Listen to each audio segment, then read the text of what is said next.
بسم الله الرحمن الرحیم. السلام علیکم و رحمت الله و برکاته. خدمت همه شما همدیران و هموطنان عزیز و گرامی قدرم. شما به برنامه نگاهی نو خوش آمدین میگیم که تحت رقم 2 است امروز و امیدوارم که بتوانیم یک برنامه خوب جالبی داشته باشیم و به شما از حادثه‌ای که میگذرد یعنی صحبت کنیم. دوستان گرامی، همونطوری که من به شما گفتم، ما برنامه نگاهی نو به طرز دیگری پیش خواهیم برد، نه به طوری که ما قدرت و حقیقت رو پیش میبریم. بر اساس می ما کوشش میکنیم که در این برنامه یک روند یک ساله گذشته رو به تحلیل قرار بدیم و پیش از آنی که ما به روند یک ساله را که ما برنامه را پیشکش میکنیم، موضوع را پیشکش میکنیم، یک نقطه خیلی مهمی را برای شما ذکر کنیم و در همین موضوع کم صحبت کنیم و برمیگردیم به اون موضوعی که ما میخوایم کلا صحبت کنیم. موضوع اولی که ما صحبت میکنیم آزادی اسکندرов است. اگر دوستان گرامی این را ما به سمت شما پیشکش کنم، حالا در رادیوی آزادی نشر شد که محمد رضا اسکندرов پس از 21 سال زندان از زندان آزاد شدند. ما پیش از همه خوشحال شدیم از آزادی محمد رضا اسکندرov و این واقعا من خوشحال کرد و زیادی از مخالفان، مبارزین، مجاهدین و هر کسی که در روند تاریخی سیاسی کشور را نظر میکند خوشحال شد، خوشبخت شد که توانستن بعد از 21 سال با سلامتی کامل از زندان آزاد شوند و امیدوارم که در نزد زن و فرزند با سلامتی کامل میتوانند زندگی خود را پیش ببرند. من از نام خودم و از نام سازمان جوانان نیز محمد رضا اسکندرov را با آزادی تبریک میگویم، کلی ملت با آزادی ایشان تبریک میگویم و علاوه بر این به خانواده ایشان، نزدیکانش و تمام فرزندانش این آزادی را تبریک میگویم. بیایید از رادیوی آزادی در مورد محمد رضا اسکندرov یک نقطه را کمی میخوانیم و برمیگردیم بعد به موضوع اساسی که ما در اینجا گذاشتیم. خب دوستان گرامی، همونطور که شما در روی اکران خود میبینید این عکسی محمد رضا اسکندرov است که 4 ساعت پیش نشر شده است. محمد رضا اسکندرov پس از 21 سال از زندان آزاد شد. محمد رضا اسکندرov سابق رئیس حزب دموکرات تاجیکستان پس از 21 سال از جزا از زندان رها شد. تیمور توشای برادر محمد رضا اسکندر روز 27 دکتر بر رادیو آزادی گفت که او حالا در آزادی است و در نزد پیوندانش می باشد. با گفته تیمور توشای، مقامات برادرش را ساعت 5 صبح امروز از زندان رها کردند. مقامات تاکنون درباره رهایی این سیاستمدار شناخته ابراز نظر نکردند. محمد رضا اسکندر و فرمانده اتحادیه پیشین نیروهای اپوزیسیونی تاجیک پس از امضای سازشنامه صلح از حساب تقسیم 30% قدرت به مقامات دولتی رسید. رئیس شرکت دولتی تاجیکگاز بود. سال 1999 رئیس حزب دموکراتی تاجیکستان انتخاب شد و این سازمان سیاسی را به یکی از رقیبان حزب حاکم تبدیل داد. سال 2003 زمانی که با اصلاح قانون اساسی می‌خواستند مهلت پرزیدنتی را در تاجیکستان از 5 پی در پی به 7 سال پی در پی بیارن، اسکندر و حزبش مخالف برآمدند. دیرتر از مقام رئیس شرکت دولتی تاجیکگاز برکنار گردید و بعضی از فرماندهان پیشین اینات به زادگاهش در شرق کشور رفتند. در ماه اپریل سال 2004 بر رئیس جمهور عملی رحمانوف ملاقات داشت که گفته می شود بیانگر رهنه در مناسبت بین آنها بود. در ماه اوگوست آن سال در حالی که او پرره به کارهای حزبی مشغول بود، دادستان کلی تاجیکستان او را به صحبت دعوت کرد و اجازه مفتشان برای به تحصیل بردن پسرش به مسکو رفت. در این بین راننده او را بازداشت کردند و او دیگر به تاجیکستان برنگشت. در آنجا به واسطه مطبوعات از عملکردهای مقامات در تاجیکستان انتقاد میکرد و آمادگیش را برای نامزد شدن در انتخابات سال 2006 اعلام کرده بود.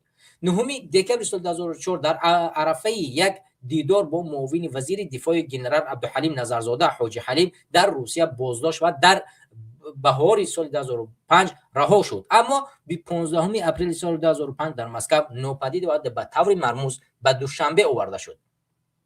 دادگاه عالی تاجیکستان سال 2005 اسکندر را با گناه تشکیلاتی حمله به شکیده و دادستان ناحیه تاجیکاباد، غارت اموال تاجیکگاز، حفظ نگهداری سلاح و محافظ به 23 سال زندان کرد. او را همچون از رتبه جنرالی مایور محروم و پرداخت $500,000 به نفع دولت وظیفه‌دار نمودند.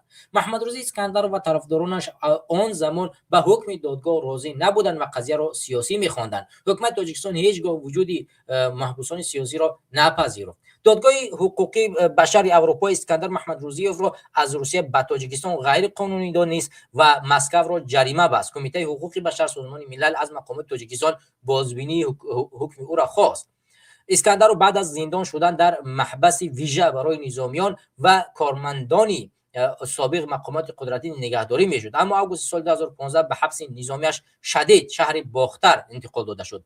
بعد سپری کردن یک دوره 30 ساله او را با زندان معروف به محبس وحدت آوردند و این حال او در آزادی است و ما میبینیم که محمد روزریف تمامی سختی ها را پی کرد و این حال در آزادی قرار دارد.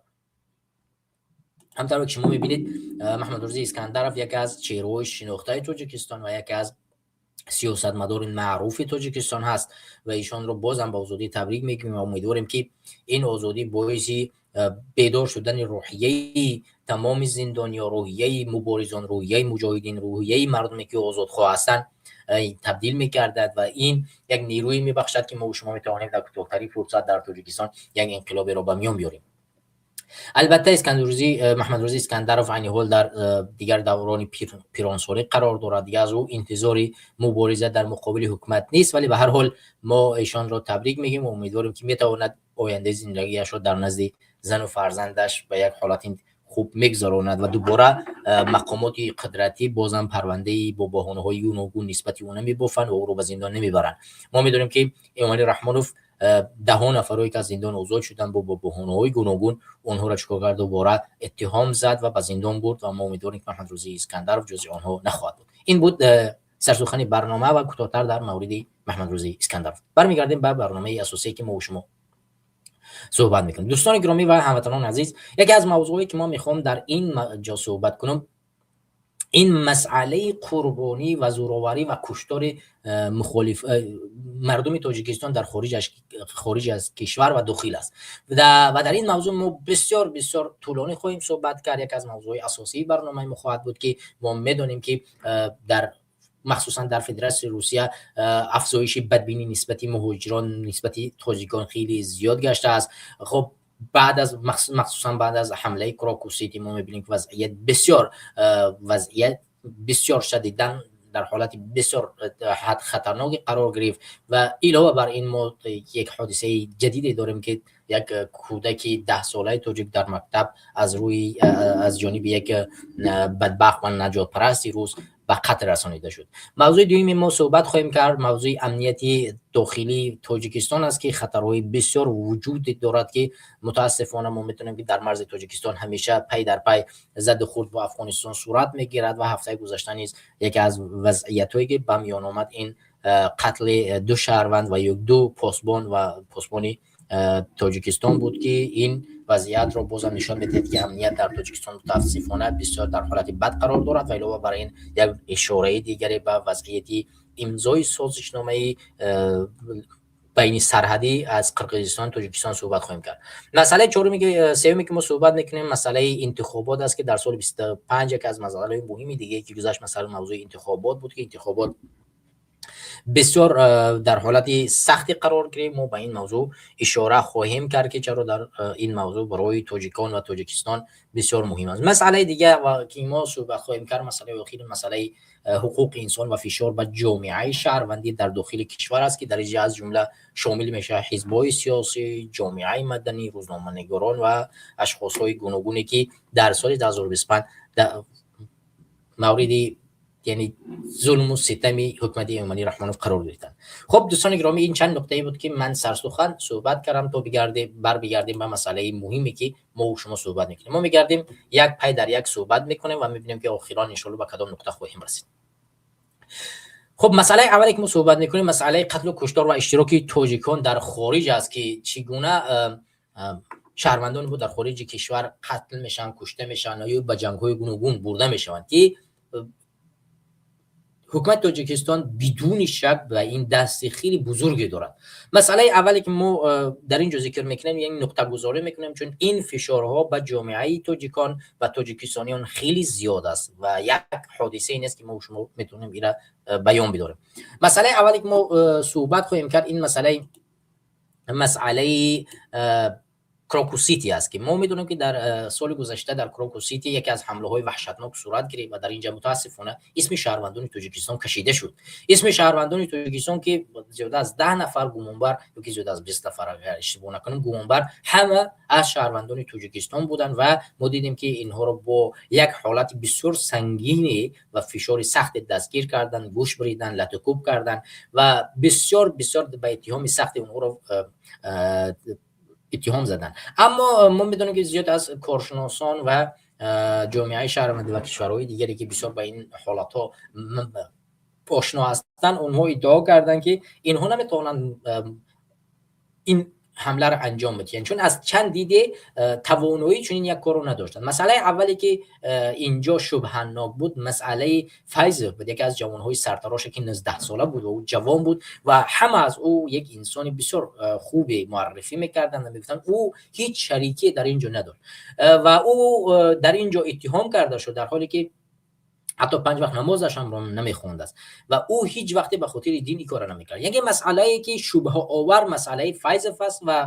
نبودن دین. یعنی شما اگر ببینید در کروکوسیتی وقتی این مسئله رو اینو پیگیری کردن، اینو چی کردن؟ ادعای اساسی الله اکبر و تکبیر بود. یعنی شبهه آوری چیزی که در اینجا بیشتری کارشناسان و مردم تاجیکستان را شکاک کرد این مسئله بود که اونها به خاطر دین در قدم اول ویدیوها را نشر کردن، اما وقتی که اینها را دستگیر کردن اینا گفتن ما به خاطر پول این کارا کردیم. یعنی مسئله تغییر پیدا کرد، اول به خاطر دین بوده این کار و بعدا برگشت گفت نه این کار به خاطر دین نبوده است بلکه به خاطر مال بوده است. و اگر به خاطر مال بوده است موضوعهای و لازمهای دین در اینجا چی ربطی داشتن؟ بعدا یک نشریه دیگر یک شک دیگه که در اینجا ایجاد شد مسئله ماشین‌هایی بود که ماشینی بود که خریده شد. این ماشین از جانب یک تاجیک دیگر فروخته می شود به اینا و میگویند که اینجا دست اوکراینی ها موجود است که این اوکراینی ها این بچه‌ها را به اصطلاح روسی پسته‌وا کردن. اینها ماشین رو خریدن و این ماشین قاچاقی را بعد از فلان جا به فلان جا رو می‌بردن و پول می‌گرفتن و اینا نمی‌دونستن که اشخاص دیگری در کروکوسیتی حمله میکنن و این ماشین رو به دست اینا میسپرن تا اینا این ماشین رو ببرن. حالا این ادعاها تا کجا حقیقت دارد تا کجا ندارد این رو دیگر حالا وقت معین میکنند زمانی که قدرت در دستی مردم برسد و این شک نیز وجود داشت که این بچه‌ها در اینجا به اصطلاح روسی پسته‌وا شدن و اینا را در اینجا گمان زدن و اتهام وارد کردن و بردن به چند سال زندان کردن. حالا بعد از یک مدت در روسیه غلغور خیلی زیاد صورت گرفت و این قضیه تا اون درجه اومد رسید که نسبت مردم توجیک در فدراسیون روسیه هر روز تغییر و دستگیر صورت گرفت. یکی از مسائل هایی که در این جمع آشکار بیان بدارم، ما دیدیم که در سال 2025 بدترین حالتی دستگیری مهاجران مهنتی از جانب امان یک روسیه و اینکه این نجات پرستای روس که به نام روسکای ابشین شناخته می شود یعنی آشکار گردید. ما دیدیم که روسکای ابشین یک از جمعیت‌های مردمی به اصطلاح آنها در روسیه تشکیل کرده شد و این با کمک روس‌ها یعنی اداره‌های پلیس به هر منطقه‌های سفر میکنند و تاجیکایی را که در اونجا کار میکنند میان اونها را دستگیر میکنند و پلیس زنگ میزنند و میاد پلیس اونها را به بدترین حالت دستگیر میکند و زده و برخورد خیلی سنگین اونها را به اداره‌های پلیس میبرند. ما نوارهای زیادی در روند گذشته در سال‌ها در همین سال گذاشتیم که شما دیدید که یعنی ضرب و شتم در حالت دستگیر آیا معین نیست که همین نفر یعنی دستش اسناد دارد، شهروند است، نمیفهمم با کدام اصطلاح در اینجا قرار دارد، او را چیکار میکنن؟ میزنن، لطوکوب میکنن و به زندان میبرن، دستگیر میکنن، میبرن. معلوم نیست براشون. برادر محمد یوسف شما پیوست شدید، شما را نمیشود بالا آورده به خاطر که امکانی بالا آوردن شما نیست. شما اجازه بدید وقتی وارد میشین اجازه بدید هم کامراتون هم ویدیوتون بعد که وارد کشیدین بعد کامراتون خاموش کنین. خب بر اساس همه این وضعیت بسیار وضعیت دشوار و سنگین بالای مردمی ما بود و ده ها مسئله های گوناگون دیگر اشاره می شود آورد که بازارها رفتن، ساختمان هایی که به اصطلاح روسی استرایک ها رفتن و مردم در بدترین حالت قرار دادن. این روز که ابشین حتی با ورزشکارانی ما دست درازی کرد، نمیفهم با ملتی ما اهانت کرد، هر روز یک کلامی بعد یک جمله بعد یک واقعه بعد رخ میداد و هر روز بالاخره کار به اون درجه رسید که اخیران نقطه یکی از شهروندان تاجیکستان که مکتب خان بود قابل جان علیف 10 ساله از روی یک همین نجات پرست چکار کرد؟ قتل کرده شد، به شهادت رسانیده شد در داخل مکتب. طفل بیگناه و معصوم در داخل مکتب در حالت درس کشته می شود و اونم از جانب یک نجات پرست یا از جانب یک اعضای کسی که پدرش اعضای روس که آبشین است و میآید دنبال صنفخانه ها میگردد و میکند یک آدمی که مهاجر باشد و او را پیدا میکند. اون قابل جان 10 ساله شهروند تاجیکستان است و او را به یک حالت وحشیانه چکار میکند؟ به قتل میرساند. و بعد از به قتل رسانیدن این کودک ما دیدیم که 10 روز اول واکنش از جانب حکومت روسیه اصلا موجود نبود و تا زمانی که رحمانوف برای یک سفری نمیفهم غیر معمولی به روسیه آمد و در اونجا ولادیمیر پوتین چیکار کرد؟ از مردم تاجیک چیکار کرد؟ تعزیه بیان کرد و گفت که کسانی که این کار کردن این همچون یک عمل تروریستی است و جواب میگویند. ولی حکومت عملی رحمانوف، خود عملی رحمانوف در این سخن اصلا حیرت زده شد، گفت که این قضیه بسیار قضیه است که من اصلا انتظارش رو نداشتم که شما چون یک کار رو میکنید. و بعد از این چه شد؟ بعد از فعالان یمین روس که ابشینه در تمام جو از ولادیمیر پوتین انتقاد کردند که این چیکاره بود که تو کردی؟ حکومت نباید برای یک کارهای جزئی چیکار کند؟ رئیس جمهورش تعزیه بیان کند. شما میبینید فرزند ما رو میکشند، 10 ساله رو به شهادت میرسونند و میان میگویند که نه نباید چنین اتفاقات صورت بگیرد و نباید یک کسی چیکار کند؟ حالت صورت بگیرد. اما در حالتی که یک دو تا جنایتکار در تاجیکستان، 2 تا روسی جنایتکار مواد مخدر فروش که 2 تا سمالیاتی و هواپیماهای بزرگی را پر از مواد مخدره داشتن در تاجیکستان دستگیر کرده شدند، در یک مدت کوتاه زیاده از 10 تا 20 هزار شهروند تاجیکستان از فدراسیون روسیه چیکار کرده شد؟ دیپورت کرده شد. یعنی ارزش 2 تا لیاچی که روس بالاتر از 1000 تا شهروند تاجیکستان برای روس هاست. ما امیدواریم که این قضیه بسیار وسیع پیگیری کرده می شود و مردم تاجیکستان چیکار نمیکنن؟ خاموش نمیشینن و این قضیه رو چیکار میکنن؟ به اون جایهایی که لازم است باید برام برساننش.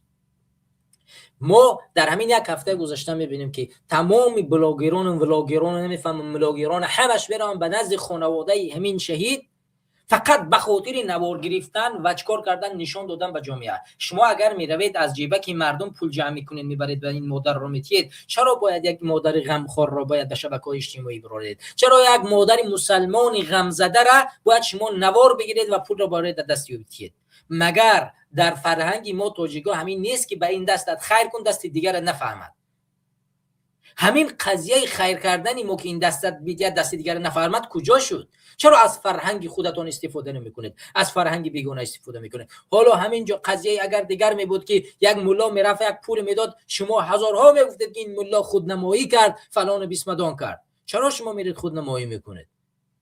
چرا آبروی شأن و شرف یک تاجیک رو پس میکنید؟ اون مادر مگر متهم بود؟ اون مگر طلبنده بود؟ اون مادر مگر به کمک شما نیاز داشت؟ اون مادر فرزندش رو از دست داد، دیگر نیاز به این پول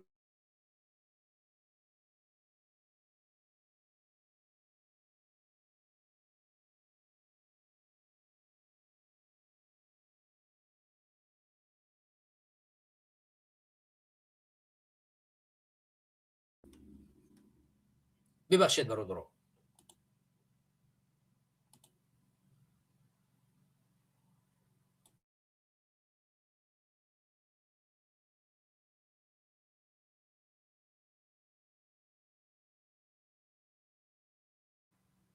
که یک بار بچه‌ها بنویسید صدای ما هست؟ صدای ما هست در پخش مستقیم. ببخشید برادران کمی مشکلات اینترنتی رو. صدای ما هست بچه‌ها در کامنتاری؟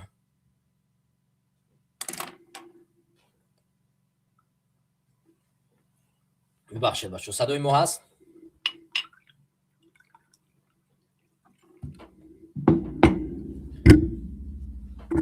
امیدوارم که صدای ما بچه‌ها صدای ما هست که در کامنتاری بنویسید بچه‌ها.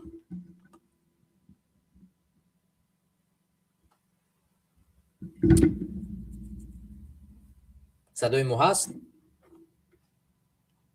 خب امیدوارم که صدا باشد. بچه‌ها صدای ما هست؟ خوب است. تشکر برادر درخشان تیوی، زنده و سلامت باش. خب میگذاریم به موضوع. یعنی مادری که منتظری خونبه های فرزندش هست در فدراسیون روسیه، از جانب 4 تا بلاگری بی‌نسب بوده پول داده می شود و او با کامera گرفته می شود که باید کامera کند و در پیش اینترنت با اون نشان بدهد که این مردم ببینید که ما آوردیم پول دادیم. خیلی قضیه بس است. این ننگ است، این طلبندگی است. اون مادر طلبنده و محتاج پول شما نیست. وقتی یک مادر فرزندش رو میکشن، اون چگونه باید که بیاد خونبه ها بگیرد؟ وقتی شما فقط خونبه ها با پول است، خونبه ها با آنی است که هر کسی که فرزندش کشته می شود باید خونبه های فرزندش توسط هر کسی که این کار را کرده است گرفته شود. یعنی اون نفر باید با جزای سنگین جزا داده شود و یا اینکه قتل من القتل، باید قتل کرده شود مثل که این قتل شد. اگر اعدام باشد دین ما چی میگوید؟ هر کسی را که کشتی باید تو اونه که یا میبخشد یا باید جان خواند هم میسپاری. این مادر حد امکان که در فدراسیون روسیه قانونهای زندان شدن است، باید همین فرزند دائما، همین انسانی که قابل جان به شهادت رسان، باید یک عمر برباد زندان کرده شود. شما فهمیدید منظور در کجاست؟ و رفتن و پول دادن به خانواده این مادر هیچ وقت دردش تمام نمی شود. دردش هیچ وقت پوره، یعنی از بین نمی رود. این فرزند و جگربندش رو که بدون پدر سالها کلان کرد، سالها زجر کشید، علم آموخت، نیرو و مال و ملکش رو داد، این برای او دردش رو از بین نمیبرد. من همچون پدر این چیز مرا یعنی از بین نمیبره که یک کس بیاد این تحقیر میشود به من که یک کس بیاد که من بگی سوم فرزند تو کشته شد. این نمیتواند دردی مرا کنار بزند. بلاگران حلوگران وقتی میبرید پلمیتیت اون رو در ویدیو و در جا نشان ندید. عیب است، شرم است. اخی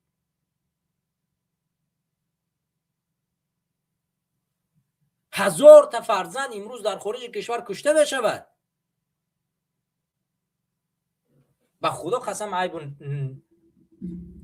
عیب است. بس کنید، با خدا بس کنید. این قضیه ای است که عبور شان شرف توجیک رو میرزانه. شما این کارو میکنید. شما همینه که برای یک بار تظاهرات کنید، این کاری درست است. شما اگر میتونستید در روزی که همین فرزند به فرودگاه رسید، تابوتش به فرودگاه 200 گروز وقتی که به تاجیکستان رسید به فرودگاه دوشنبه، شما باید میدونید چقدر شهروند روز جمع شده، چقدر آدم باید اونجا جمع می اومد. این بود درد و غم و همشدید بودن در این متهم. از ترس حکومت در اونجا رفتید کامera کردید، گفت اودالیت کردید، همه اودالیت کردید. یک بلاگر اومدن نشد این نوارا رو نشر کند، مگر یک رسانه آزادی که گفت که در اونجا مرا نموندن کامera کنه، گفتن ویدیوهاتون رو اودالیت کنه. کجا شده؟ شما ننگ ناموس دارید؟ شما مرد هستید؟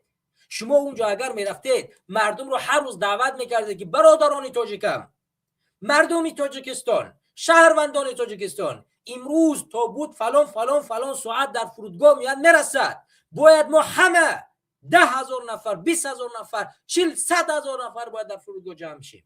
انا این بود درد بدن به این مادر. باید این مادر میدید که این تابوت رو چقدر آدم آمده است تو حصار رو یا که تو همون جایی را که هست با دست بالا ببرن و نه روزها دیگه جسارت میکردن توجیک رو بکشن، نه حکومت جسارت میکرد همکاری میکرد که یک توجیک کشته شود. ولی شما چیکار کردید بلاگران؟ کی رو دعوت کردید به فرودگاه بیاید از ترس حکومته؟ شما منتظر اجازه هستین که حکومت در شما چه اجازه کرد؟ امروز اجازه دادد که پول از جیب مردم جمع کنید برای به این مادر بده، شما این کارو میکنید. ننگ به شما، توف به شما. هر کسی که اصالت نداره از این بلاگران نمیکاره کرد است، توف بروی تو. هر کسی که پول میبره در اونجا میتیه او را ویدیو میکنه میپرتویه، توف بروی تو. اگر ناموس میداشتی، ایمان میداشتی، تاجیکیت میداشتی، در نزد فرودگاه می اومدی مردم رو دعوت میکردی بیا با این مادر همدرد بشیم، این کار رو انجام میدادی. شما میفهمید چی کار کرده شدید؟ با خدا ننگ است، شرم است. بس کنید این کار رو. من از همه شما بینندگان سوال میکنم که آیا نرفتن این مردم به فرودگاه، آیا جمع شدن فقط 5 تا 6 هزار نفر در جنازه همین قابل جان، همین شرم ننگ ملت و مردم تاجیکستان نیست مگر؟ چگونه از ما بترسند دفعه آینده که از روی یک فرزند چقدر آدم به میدان میآید؟ چگونه از ما میترسند؟ من از شما سوال میکنم بینندگان، در کامنتر یا فکر و نظرتون رو بنویسید، در همین سوال پاسخ بدید. آیا شما همین رو ننگ نمیدانید؟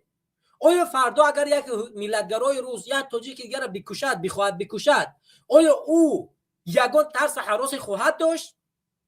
چند نفر به میدان برآمد؟ چند نفر این تابوت را رفت ملاقات کرد؟ همین رسانه ها را اینا نگاه نمیکنن.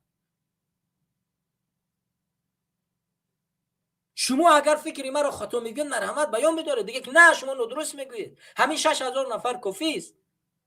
همین 6 نفر هم یا 5-6 هزار نفر هم در کجا رفتن؟ در همون روز جنازه. در روز جنازه معمولی است که در تاجیکستان آدمای زیاد جمع میشوند در جنازه تاجیکستان. این چیزی معمولی، چیزی عادی است. اما اگر 10,000 20,000 100,000 نفر به فرودگاه میاد چی گپ میشد؟ آیا حکومت تاجیکستان از تجمع مردم میترسد؟ باید اجازت داد مردم رو، اجازت داد که مردم ایستادگی کنن برای حقوق خود، بیستن نمانن که یک روز یک کافر، یک بدبخت بیاد یک فرزند تاجیکستان رو به قتل برساند.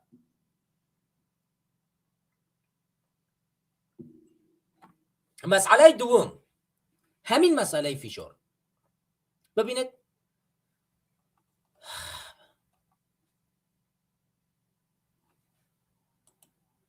مسئله دومی که ما صحبت میکنیم، اینها نه در فرودگاه ملاقات کرده شدن، نه در روز جنازه شون کسی رفت، نه کسی به مادر پدر اینها پول داد، نه از حکومت روسیه طلب کردن که برای اینها پول بیتید. بیایید این مسئله رو، این مسئله همونطور که شما ببینید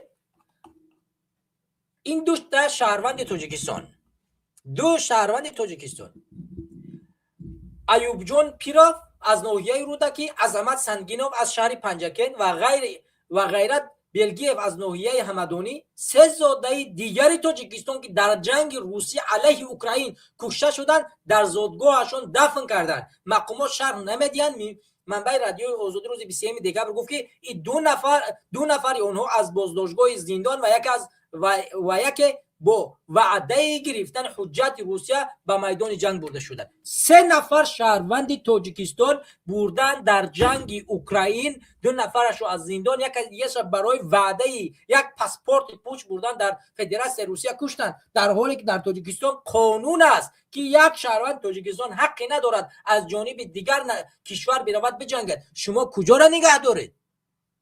چرا بلاگران و حلاگران نمیره شما به خانه و به مادران و پدران اینا پول جمع کنه بتید؟ شما چرا نمیرید جنازه های اینها را، روز جنازه اشان را ویدیو کنید؟ اینها مگر شهروند تاجیکستان نیستن؟ اینها مگر آبرو شان شرف ندارن؟ اینها مگر حق شهروندی تاجیکستان رو ندارن؟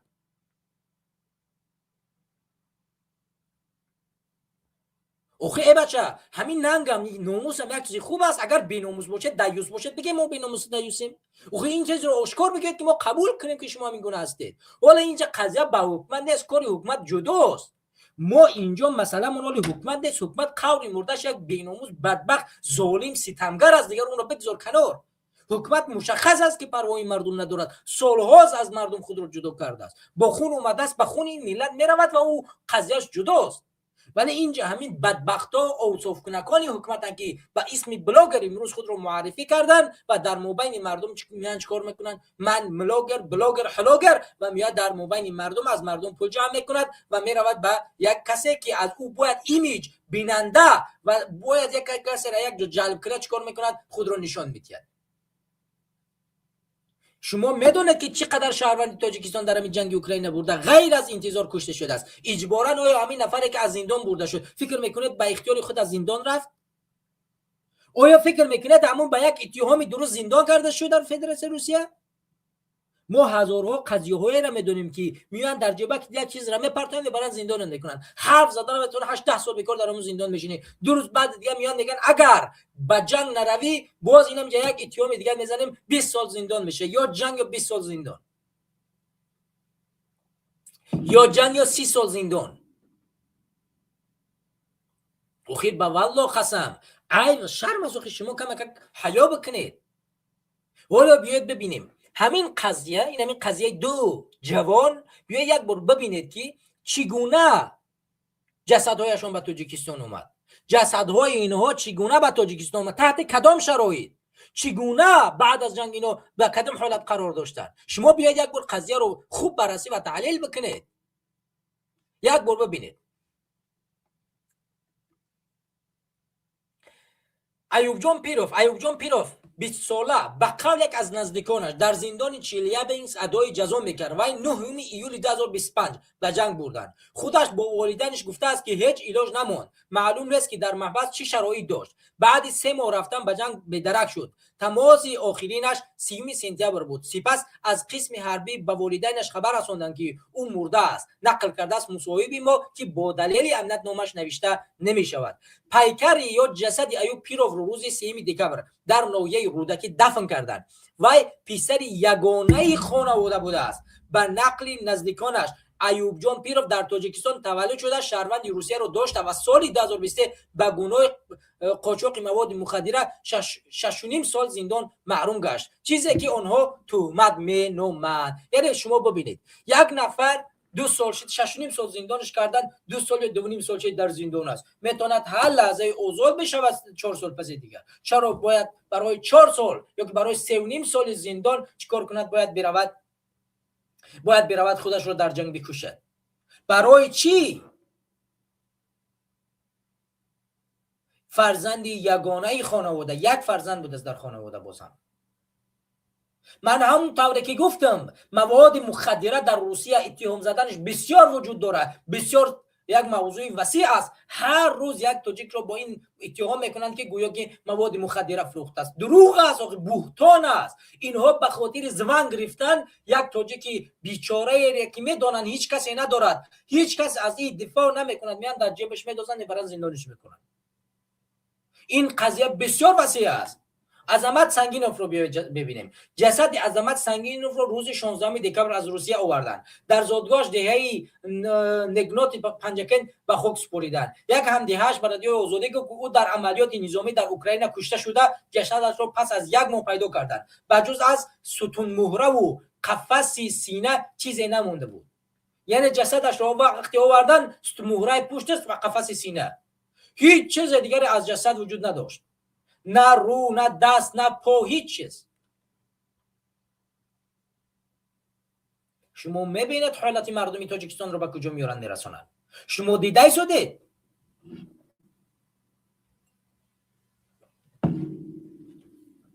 عظمت سنگینوف برای کار به روسیه رفت. سال 2023 برای نقض قاعده‌های بود و باش دستگیر شد. مقامات نظامی در زندان پیشنهاد کردند که اگر راضی شود به جنگ اوکراین نرود. در 6 ماهی سند اقامت 2 روز و او صاحب شهروندی خواهد شد. این پیشنهاد رو میپذیرد و به جنگ برده می شود. نقل کرد هم صحبت ما در شهر پنجکن از او یک پسر مونده است که حالا دانشجوست.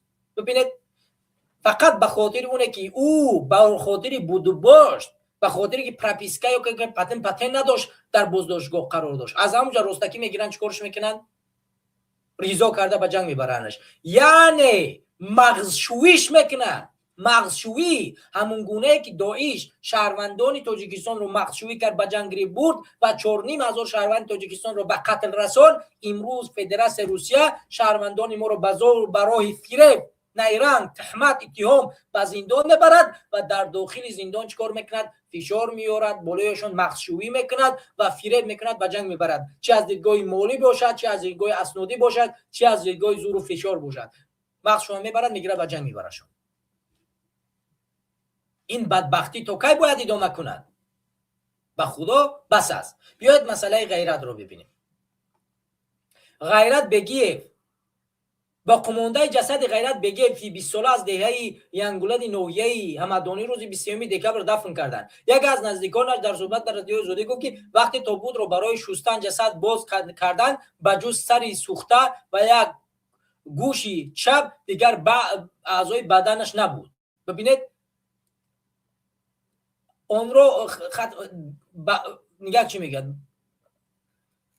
خب یکی از نزدیکانش به صحبت از وقتی که تابوت رو برای شستن جسد باز کردن به جز سری سوخته، یعنی سری که سوخته بود، ببینید خوب نگاه، سری سوخته بود و گوش چپ دیگر یگان اعضای بدنش نبود. یعنی از سری توقره قطعی همون سری که سوخته بود قطعی یک گوشی چپ دیگر یگان جای بدن همین انسان وجود نداشته، گرفتن و آوردنش که همین فرزند شماست. همون سرم سوخته. اون مادر اون پدر چی میگوید؟ از این هم یک فرزند باقی مونده است. برادران و خواهران گرامی، زیاده از 1000 نفر فقط شهروند تاجیکستان طبق رسمی در اونجا جنگ میکنند. 1000 نفر از داخلی تاجیکستان فقط به اون چیزی که رسمی است. بعضی از دلایل ها میگه که زیاده تقریبا از 9 تا 10,000 نفر از شهروندان تاجیکستان در همین جا میجنگند. از 9 تا 10,000 نفر که یک قسمتش دو شهروندی دارد، یک قسمتش از زندان برده است، یک قسمتش به خودی نمیفهمم یا شهروندش بتین اسنادش بتین، یک قسمت دیگه از زندان، همه زیاده از 10,000 نفر است. ما اگر که امروز به حکومت تنقید کنیم میتونیم سالها تنقید کنیم، ولی همین بلاگران و بلاگرایی که امروز میروند به زبانی بددراز گویا که از قابل جان دفاع میکنن، چرا خانواده اینها نمیروید؟ چرا پول به خانواده اینها نمیدهید؟ اینها را مظلومن، اینها را کشته شدن. چرا برای پرونده کراک و سیتی قضیه بلاگرا و حلاگری نمیکنید؟ چرا خانواده همین اشخاصی که امروز در کراک و سیتی اتهام زده میشوند، چرا خانواده همینا نمیروید؟ چرا نمیروید از اینا ویدیو بگیرید که چرا فرزند شما رو در اینجا اتهام میکنن؟ فرزند شما چیکاره بود؟ همین رادیو آزادی یک بار رفت خانواده اینها.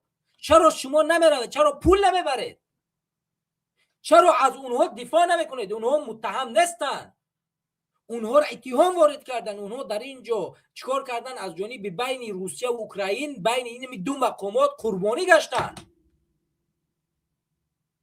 چرا اونجا نمیروید؟ چرا این قدر فرزنده که بلتکو با فشار از روسیه دپورت می شود، چرا یک بار نمیرد این قضیه رو بیان بدارید؟ میترسید از حکومت؟ میترسید دیگر روخی؟ چند تا قضیه رو برای شما بیارم، چند تا نوار رو برای شما نشان بدیم که لتکو، فشار، ضربه، نمیفهم جان 1000 نفر رو گرفتن، شما فقط میشینید نگاه میکنید، بعد اخیر ما نتوانستیم. خب این قضیه که نمیشود این کار کرد. شما یک بار بروید خانواده همین کسانی که از جانبی در جنگ کشته میشوند، چی زندانی باشد چی شهروند تاجیکستان باشد، یک بار بروید. چرا یک بار ویدیو نمیکنید که جنگ نره به شهروندان تاجیکستان؟ هر روز یک بلاگر یا یک نمیفهم یک تاجیکستانی که در همون جنگ از جانب روسیه رفته است، هر روز ویدیو میکنن، میگن نیایید من در همین جنگ هستم. چرا نوارهای همون رو نمیگیرید در تمام جا پخش کنید؟ چرا تبلیغ نمیکنید که مردم تاجیکستان جنگ شهروند جنگی بین روسیه و اوکراین اشتراک نکنن؟ چرا نمیکنید؟ این قضیه را شما باید بررسی کنید که شما باید وصیت کنید که شهروندان تاجیکستان نروند دیگر روخی. شما باید بررسی کنید. ما 1-3 سال می شود که همین جنگ ادامه دارد، هر روز میگوییم در تمام جا میرسونیم. شما چرا نمیکنید؟ میترسید از حکومت؟ این قضیه سیاسی نیست کو؟ چرا حکومت را فشار نمیارید که نسبت اینایی که در جنگ میروند اشتراک میکنند پرونده جنایی روی کند، اونها را از اونجا بگیرد بیاد؟ قانون عفو 307 در کسانی که در سوریه و نمیفهمم در تمام دولت ها اشتراک کردن اونها را میکشه میارید، اجازت میده در داخل تاجیکستان زندگی کنن. چرا نسبت اینا پرونده باز نمیکنید که مجبوری بیاین به تاجیکستان؟ چرا روسیه را فشار نمیارید که اینا را باز بگردوند؟ پس در توان شما همین چیز نیست، به شما اجازه داده نمیشود شما از حقوق شهروندی، از بلاگری مردمی، نمیفهمم از اونه که دلتون به یک تاجیکستانی میسوزد حرف نزنید.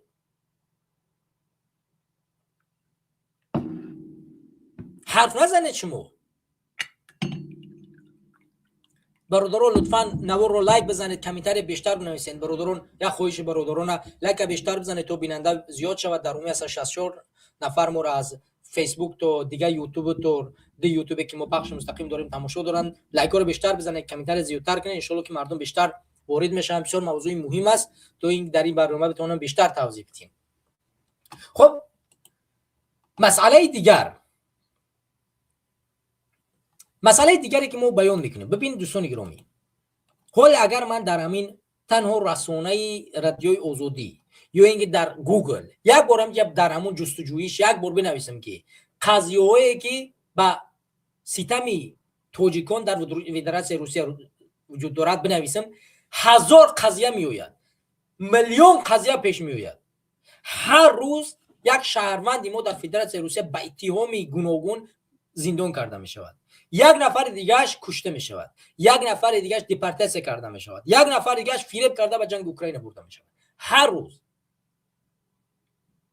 قضیه خیلی زیاد است. ولی همین حکومت یا که همین بلاگران میدونن، میتوانند، یعنی توانایی دارن. این که توانایی ندارن این بهانه است. توانایی دارن که پیگیر بشون در داخل تو. من نهوز عین اول فکر کرده که من در داخل تاجیکستان باشم، من میروم به داخل خانه هر یک کسی که در جنگ اوکراین نمیجنگه، من میرم با لیست همین شهروندای خارجی که در جنگ اوکراین اشتراک میکنن، در همین یک لیستی که از جانب اوکراین نشر شده است به نام خچوز ژید، در همونجا نشر شده شهروندای تاجیکستان جداگانه اسم و فامیل هم هست، همشو هست. اون همونا رو من میگیرم، میرم خانه به خانه میگردم، میرم همین میگم که مادر عزیز بیا همین فرزند تو رو متوسط حکومت اینجا نشر کنیم، فشار بیاریم که بر بگرده بیاید، چرا باید اونجا جانش رو بدید؟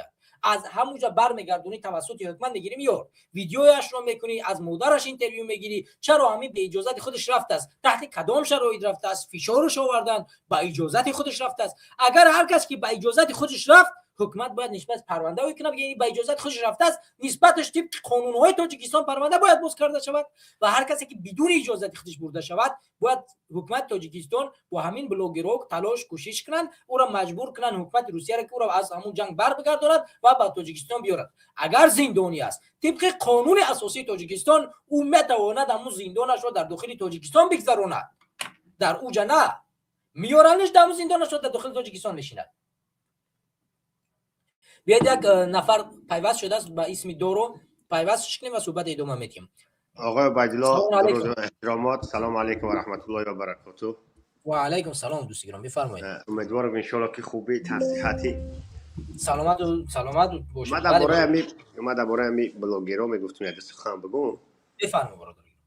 همین بلاگرای ما عموما ما بلاگری نداریم که در او سطحی بلند باشند، یعنی در او سطح باشند که ملت های خارجی همو را گوش کنن، یا که هم زبان مادری خودش خوب بدونن بتونن حرف زدن، هم زبان خارجی را بتونن حرف زدن. هم خیلی بلاگر ما نداریم، یا همین 3-4 بلاگر داریم ایش زن حقارت میکنه و خواهر حقارت میکنه. این همین بلاگرای ما همینن، یا نه سیاسی ان، نه مردمی ان، نمیدونم، یا یک مسخره باز. من افرین میپرسیم به نفرایی که یارو بلاگر میگه برادر عبیدالله. بله. بازی شما یا سخن گفته که گپ در فدراسیون روسیه بگذرونه، گپی بود در زناشون هم میگذره، حالی که بود در فدراسیون روسیه. و هم خودی درباره همین گپ زدنی بدم درباره ملت چی گفتنی ها. این ملت دیگه کشتارش، تجاوزش، استثمارش، حقش خوردن اینا دیگه حساب نیست عبیدالله، یا تماما حساب نیستن. یا رنگ مثل یک چیزی دیگه، یک همین یک سی عادی. تو در کودکی با یگان که جنجال میشه دیگه این رو جنگ میکردی، فردا با میرفتی دوست میشی. همین همون چیدگی های، نه در سیاست داری، نه در یگان چیزایی. را دیده که همون جوان پیسر کشتک و بدبخت در وقتی در سانیش فرداش کشما تو رفت اردرش دادن با مدلی نمی چیش دادن. چی مدلی چیش دادن؟ نشانه الکساندر نیویسکیش دادن، نمیدونم چیش دادن با. این همین طرحی دیگه یگان فکر نکنه که این ملت چیزی خوب میروید از این پس. اگر که یگان تغییرات نتیم ای بدترین بد بودن منتظر شیم. یگان چی خوبی ما در پیش انتظار نیستیم برادری عزیز. به هر حساب لایفای شما خوبن که شما این لایفا رو میگیره. حداقل این مردم گوسفندی یک 100% نه که 10% میفهمن گپی درد شما را 10% 15% میفهمن، نه که 95% 85% دیگه در خواب غفلتن.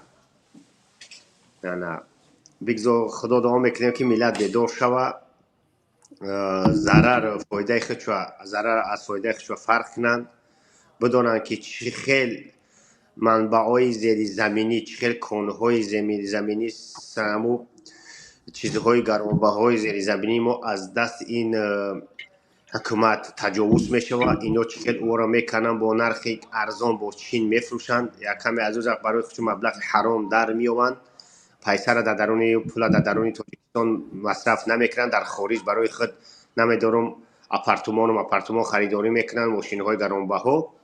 یا یگان چی در منفعت خلق نیستن. او شد دانه ساختمانی که در اود شنبه و در اینجا اوجا ساختن او را صاحب کارا کردن با همین مردم کمبغل نرخ دو چند گران میفروشند و او دو راه و دو سرک بگیم دو تک جا ورزشگاهی که ساختن او همه پولی قرض است.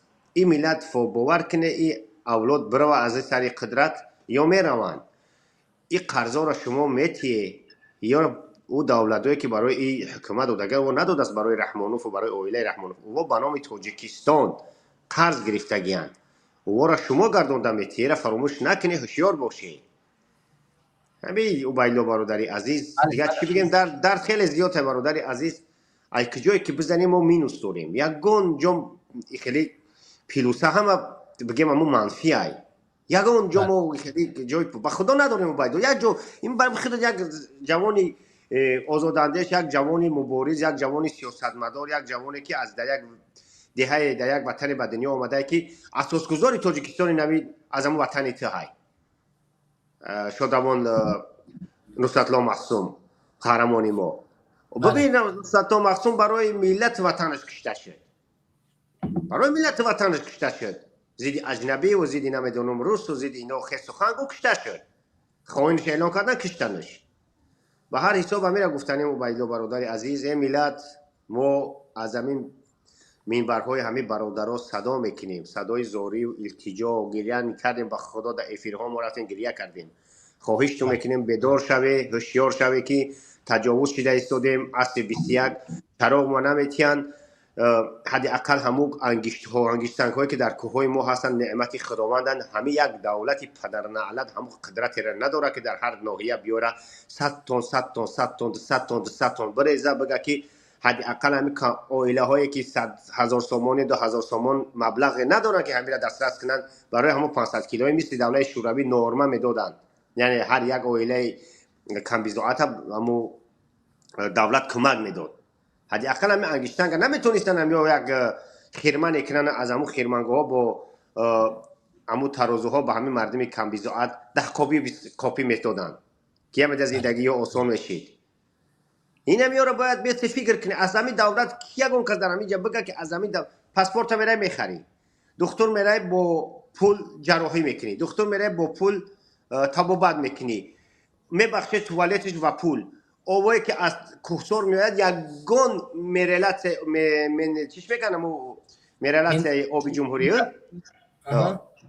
همو با خدا قسم در حیات عمرش یک کارگری همو آب سری همو آب نمیره، سری چشمه نمیره. و مردم هم را مهنت میکنن با دست، با پنجه، با کلن، با بیل که من نمیدونم با زاغنور میکنن تا در خانه را میرن.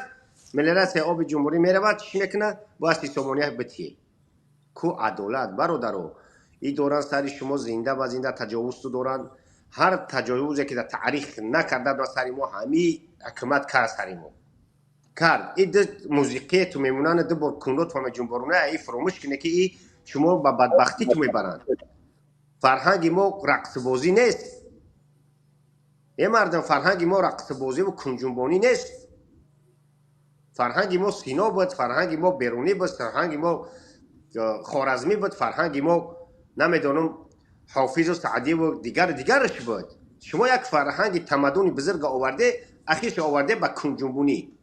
باید آدم از این بدین باشد، باید مست باشد، رقص بازی کند. رقص بازی چیز است؟ تمدن فرهنگ تاجیکیت. همین امیر اسماعیل سومونی رقاص بود.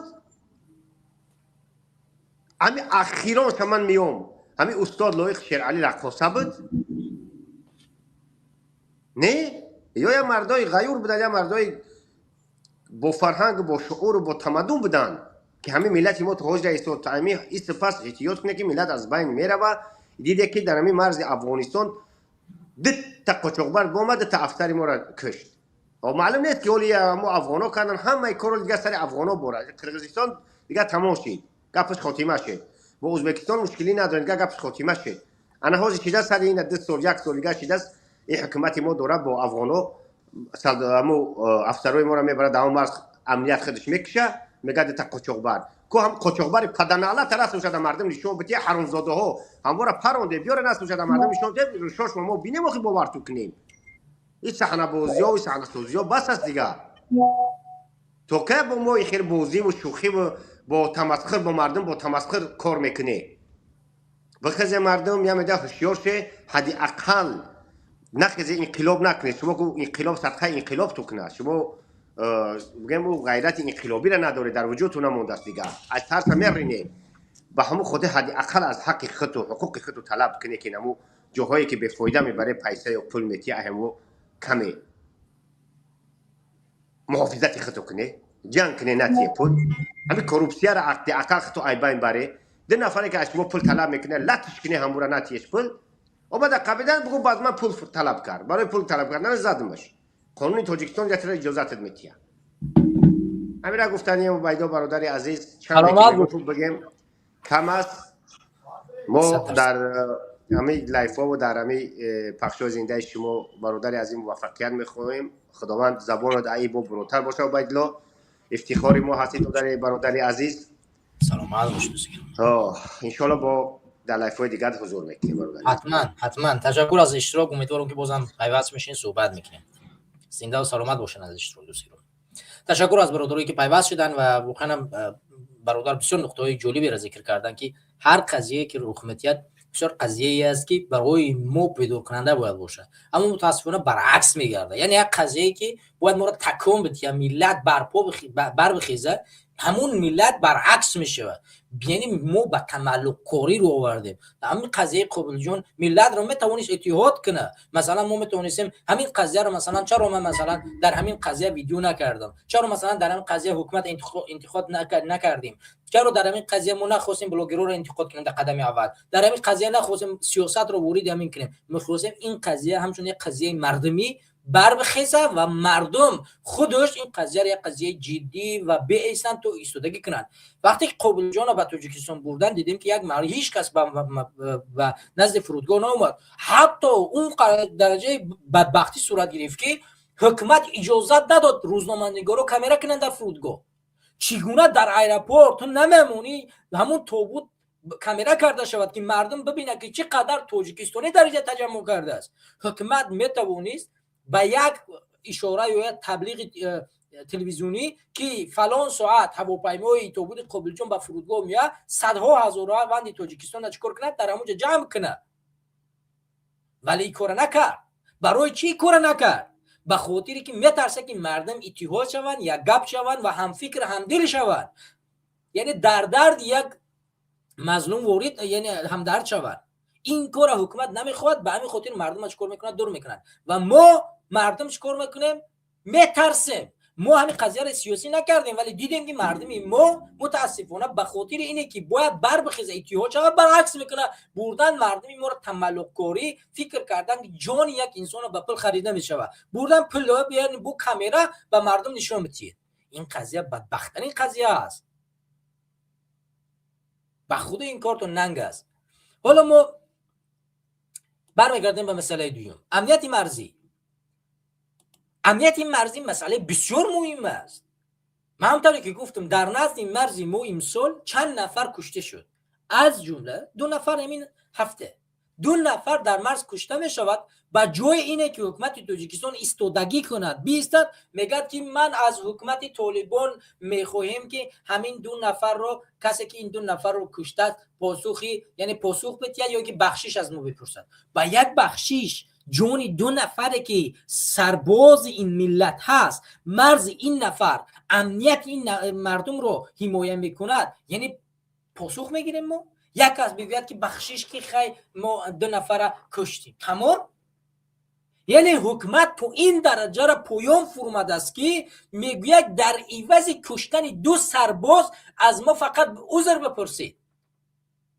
یعنی باید سربازهای ما امروز بدانند، ببینند که در عوض جان شما حکومت فقط یک عذرخواهی میپرسه، میگه که عذر بپرسه خلاص، جان سربازی ما ارزش نداره.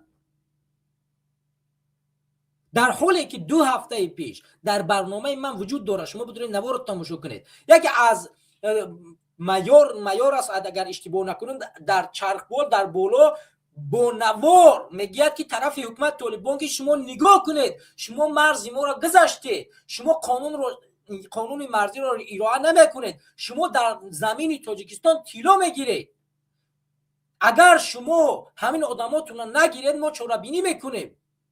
در حالی که حکومت تاجیکستان در همین خیلی موضوع حق دارد که همون انسانی که مرز ما را گذشته است بپراند، بکشد، ولی اینها جسارت نکردند. اما وقتی یک تاجیکستانی کار میکند، طالبان میکشند، حکومت تاجیکستان از ما عذر بپرسید، خیلی ما بخشش میپرسیم، هیچ هم نیست. آخه این قضیه اینجور پیش نمیره، اینطور پیش نمیرود. مرز قاعده و قانون دارد و خیر. خونبهای یک سرباز چی معنی دارد؟ باید همین سربازا امروز باید راهبرشون انتخاب کنن. راهبر شما کیست؟ راهبر شما ملت است یا رحمانوف است؟ راهبر شما تاجیکستان است یا که رحمانوف است؟ شما میتوانید توانایی در یک روز بخیزید رحمانوف رو انقلاب کنید. شما در توانتون هست این چیز؟ به خدا قسم هر روزی که این قضیه ها برمیآید ما شما میبینیم که مسئله بسیار بد میشود. مسئله مرز قرقیزستان، ما دیدیم که چند منطقه چورکو به قرقیزستان داده شد. منطقه سین اهالی تاجیکستان به قرقیزستان داده شد. از یک منطقه خیلی بدبختی به تاجیکستان از اونجا چیکار کرده شد؟ زمین گرفته شد. چرا منطقه آبدار، منطقه بهتری تاجیکستان گرفته به قرقیزها داده شود؟ این چگونه گفتگو حل کردن مسئله مرز است؟ گویا که نوشتن و مرز امروز مشکلاتش با قرقیزستان هرزید. خدا را شکر. اما چرا باید زمین ما داده شود در عوض یک زمین پوچ؟ این زمین سالها در دست ما بوده است. این زمین رو صاحبش ماییم. تاریخ گواه است، تمام مردم گواه است، کتاب ها گواه هستند که این زمین مالی ماست. قرقیزهای 150 سال پیش اومدن اینجا زمین نداشتن، اینا اومدن تا چارواهای ما را بچرونن. اینها زمینشون اینجا نیست، روس‌ها اینا رو به اینجا آوردن. این زمین مالی ما است، ما صاحب این سرزمینی. به خدا عیب و شرم است، حیا کنید. یک میده این دوم مراتب است که در مسئله حفاظت سرحدها چکار میکند؟ در 1 سال گذر میکند با قرقیزها، با افغانها، در حالی که در گذشته اگر ما تاریخ رو نظر کنیم 10 بار حکومت امام الرحمن رو گذر کرده است. با چین سرزمین ما رو فروخت سال 2011 و 12.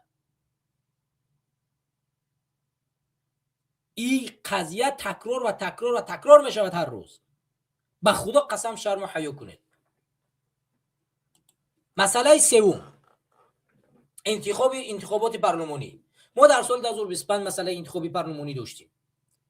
در انتخابات پارلمانی 4 تا حزب کیسگی و حزب حاکم به قدرت رسید.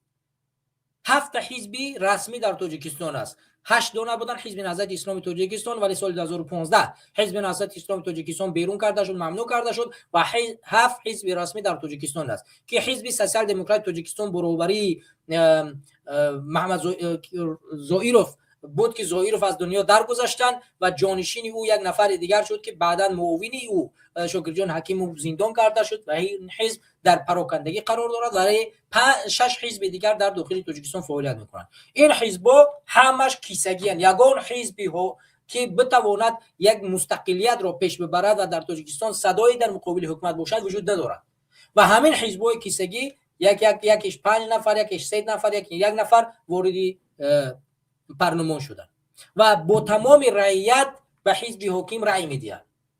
هیچ قانون در طول همین چند سالی که اینا همین حزب‌ها رو به قدرت آوردن، این بار در پارلمان باز اومدن یگان دیگرگونی به میان آوردن. حتی همین انتخابات سال 2025 از جانب یگان کشور، یعنی کشورهایی که در اونجا دموکراسی است که امروز کشور تاجیکستان خود دموکراتی میشمارد به رسمیت شناخته نشد. فقط روسیه که اربابی حکومت روسی تاجیکستان است او را به رسمیت شناخت و هیچ کس به رسمیت. تمام سازمان‌های با نفوذ جهانی که از جمله سها که سازمان امنیتی همکاری اروپا که این انتخابات ها را چیکار میکنند، نظارت میکند، از انتخابات نظارت دست کشید و قفقشینی کرد و دیگر سازمان‌هایی که این انتخابات را چیکار کردن، نظارت کردن، این را غیر دموکراتیک شماریدن. یعنی تمام آوازها دزدیده شد و به جانب یک شخص، یک حزب، یک کسی که به این حزب وابسته است بوده شد.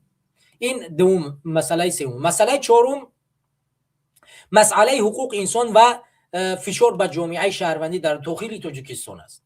این قضیه بسیار قضیه مهم است. ما از خارجه همیشه صحبت میکنیم، مسائل های گوناگون را پیش میاریم که در خارج کشور نسبت ما به احترامی میکنن، ولی در داخل تاجیکستان چی اتفاق افتاد؟ در سال 2025 بسیاری از نماینده های جامعه شهروندی رو زندان کردند. ما میدونیم که در سال 2024 اونها رو دستگیر کردند و حکم اونها در سال 2025 قرائت کرده شد.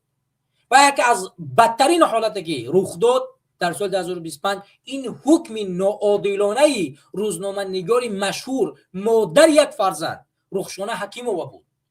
رخشانه حکیمووا یک از مادرهای این تاجیک بود که فرزندی شیرخوار داشت و فرزندش تا حال شیر میداد و او از خانهش دستگیر کرده شد، به زندان بردش و او را به چند سال دیگه، به 8 سال بود نمیفهمم به چند سال زندان محکوم کردن. با وجود داشتن فرزند شیرخوار یک مادر را زندان کردن اینها. با اموال یعنی مال ملکش که نمیفهمم با شوهرش چند هزار پول برای خانه خرید جمع کرده بودن، او را چیکار کردن؟ او را مصادره کردن. در حالی که یکی از گناه‌های رخشانه حکیمووا انجام داده است این است که گفته زمین تاجیکستان فروخته شد. این همی است، سوال داده است، اونم ادعاها نکرده است، فقط سوال داده است که آیا زمین تاجیکستان به چین فروخته شد. به خاطر همین سوال دادهش به نماینده حکومت باعث گردیده است که اینا چیکار کنند؟ برن زندان کنند و مال ملکش رو مصادره کنند و هزارها قضیه های دیگر. ما میدونیم که چند سرباز تاجیکستان در سال 2025 در داخل همون نهادهای دولتی کشته شدند و جسدشون رو به مادرشون دادن. همین 2 هفته پیش یک سرباز دیگر چنان لطکوب کرده شد که معیوب شده بود و معیوبی آوردن در دکتر به دست پدر مادرش سپاریدنش، گفتن تو میدونی فرزنده.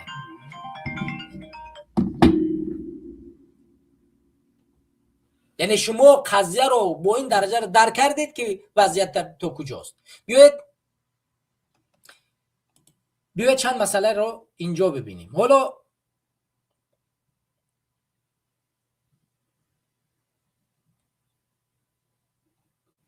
ببینید مسئله ها رو از اینجا ببینیم. من چند قضیه رو برای شما نشان بدیم. این 5 چهره سیاسی، 5 چهره سیاسی که در سال 2025 زندان کرده شدن و رخشانه حکیمووا در بخش اینا بود 6 نفر. این همطور که شما میبینید 5 نفر از چهره‌های معروف تاجیکستان که در گذشته همراه ظریفی وزیر کارهای خارجه تاجیکستان بود. خب این نفری که شما در عکس میبینید اگر اسمش در یادم بیاد رئیس حزب دموکراتی تاجیکستان بود، حالا اسمش در یادم نیست، اینش معاون حزب دموکراتی تاجیکستان بود. شکرجان حکیموف معاون حزب سوسیال دموکراتی تاجیکستان بود.